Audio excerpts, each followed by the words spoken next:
પર બહુ માછલા ધોવા છે. ઘણા લોકોએ તો મને એવું કીધેલું કે તારા ફાધરે જમીન લીધી છે અને તું આવું કરીને તારા ફાધરે લીધેલી જમીન તું વેચી નાખી. ઓહો, આ શબ્દો સાંભળવા એટલે એ જે શબ્દો મેં જયારે સાંભળ્યા ત્યારે મને ઘડીક ખૂબ દુઃખ લાગ્યું. એટલે મને એવું થયું કે ભાઈ આ લોકોને મોઢે જવાબ દઉં, પણ પછી વિચારીને મને થયું આ લોકોને મારે મોઢેથી નથી જવાબ આપવો, પણ મારે કામ કરી અને રિઝલ્ટ બતાવવું છે અને ત્યારે મારું કામ છે ને એ લોકોને જવાબ આપશે. વાહ.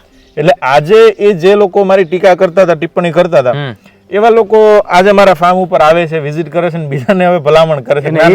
ઈ લોકો માર્ગદર્શન લેવા એ લોકો માર્ગદર્શન લેવા આવે છે અને હવે એ મને શાબાશી આપે છે કે ના ના તે બરોબર કર્યું.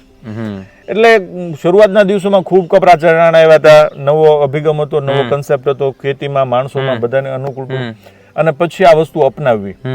એટલે શરૂઆત ધીમે ધીમે કરી અને આજે એક પ્રાકૃતિક ખેતીને 4-5 વર્ષ જેવો સમય થઈ ગયો. આજે અમને એના ખૂબ સારા પરિણામ મળ્યા છે.